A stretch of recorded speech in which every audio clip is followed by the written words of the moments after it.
सर्वप्रथम व्यासपीठावर उपस्थित मान्यवर व श्रोतकरांना माझा नमस्कार. मी भूमिका चंद्रशेखर सोनवणे, श्रीमती मंदाकिनी टोणगावकर रोटरी इंग्लिश स्कूलची विद्यार्थिनी असून 10वी CBSE बोर्डच्या परीक्षेत 95% मिळवले होते. हे ऐकताच बरेच जण म्हणजे जे माझे ज्युनियर्स असतात तेही मला विचारतात की तुझं मोटिवेशन काय होतं, तू अभ्यास कसा केला. तर मी जेव्हा 10वीत गेली होती त्याच्या 1-1.5 महिन्यानंतरच आमचे जे सिनियर्स होते त्यांचा रिझल्ट लागला होता. आणि जसं प्रत्येक शाळेचं असतं बोर्डावर नाव छापलं जातं, मग मीही तेव्हा निश्चय केला होता की पुढच्या वर्षी या बोर्डावर मी असणार आणि मी ते करूनच दाखवलं.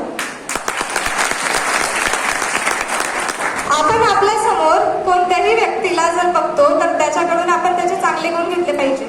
आता जसं मी आता इथे बघितले की 12वीत एक मुलगा होता, मला नाव तर काय आठवत नाही, 88% मिळवले. तर मी आता प्रयत्न करेल की पुढच्या वर्षी मी 90च्या वरती टक्के पाडून इथे सर्टिफिकेट घ्यायला.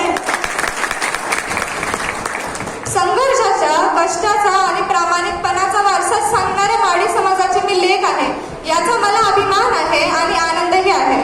परंतु आपल्या समाजातील लोकांना एकत्र व्हायची गरज आहे. मी आपणास एक प्रसंग सांगण्याचा प्रयत्न करते. 1907 साली सासवड माडी सभेची स्थापना झाली होती कोपर गावात. त्या ठिकाणी ऊसाची लागवड व्हायची आणि शेतकरी तिथे गुळाचाही उत्पन्न करायचे. परंतु त्यावेळी साखरेची मागणी वाढली होती आणि म्हणून तिथे एक साखर कारखाना उघडण्याचा निश्चय झाला होता. परंतु हे काम वाटतं तेवढं सोपं नव्हतं. तरीही त्या सभेचे जे सदस्य होते त्यांनी एकत्र होऊन 1932 साली तो साखर कारखाना स्थापित झाला होता. 1932 साली ज्या दिवशी तो साखर कारखाना स्थापित झाला होता तो होता विजयादशमीचा दिवस. सोने लुटण्याच्या शुभ मुहूर्तावर माडी बांधवांनी शेतकऱ्यांच्या जीवनात सोन्याचा आनंद भरला होता आणि तो दिवस शेतकऱ्यांसाठी खरोखरच आनंदाचा होता. त्याच्याने शेतकऱ्यांना खूप फायदाही झाला. तर हे सगळं शक्य झालं फक्त आपल्या समाजातील लोकांचा एकत्र आल्यामुळे. जर आपण सगळे एकत्र झालो तर आपला समाज खूप विकसित होईल. संघटनेशिवाय विकास साधता येत नाही हे आपण बऱ्याचदा ऐकले आहे, पण आपल्याला हे आपल्या जीवनात कसं करायचं हे आपल्यालाच ठरवायचं आहे. आपल्या भारत देशात अनेक महापुरुष, महान व्यक्ती स्वातंत्र्य सेनानी होऊन गेले. आपल्याला सगळ्यांना माहिती आहे की आपल्या देशाला 1947 मध्ये स्वतंत्रता मिळाली. परंतु आपल्या देशाला स्वतंत्रता मिळण्यापूर्वी आपल्या देशातील स्त्रियांना, आपल्या देशातील मुलींना स्वतंत्र करणारे म्हणजेच त्यांना शिकवणारे महान समाज सुधारक म्हणजे सावित्रीबाई व ज्योतिराव फुले यांना कोणी कसं विसरू शकतं. ज्या काळात आपल्या भारत देशात मुलींना घरातून बाहेर जाण्याची परवानगी नव्हती त्यावेळी त्यांनी मुलींसाठी पहिली शाळा उघडली होती.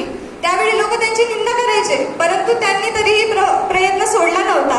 या देशातील प्रत्येक मुलीला शिकवण्याचा त्यांनी ठाम निश्चय केला होता आणि त्यांनी ते करूनही दाखवले. 1848 मध्ये त्यांनी पुण्यात मुलींसाठी पहिली शाळा उघडली होती. मग ज्या समाजात असे महान समाज सुधारक होऊन गेले तशा आपल्या माडी समाजात एकही स्त्री अशिक्षित राहू नये असा निश्चय आपण केला पाहिजे.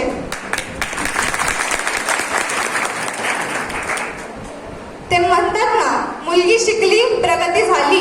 फुले सावित्री नसती तर मुलगी शिकली असती का? म्हणून आपल्या माडी समाजातही एकही मुलगी अशिक्षित राहायला नको. आणि फक्त शिक्षणच नाही तर मुलींना मुलांच्या बरोबरीने चालायची ताकद आपण दिली पाहिजे. मी बऱ्याच ठिकाणी बघते माझे जे मैत्रिणी आहेत मुलींना ते मराठी मीडियम किंवा सेमी इंग्लिश मध्ये शिकवतात आणि मुलांना एका चांगल्या शाळेत इंग्लिश मीडियम मध्ये शिकवतात. असा फरक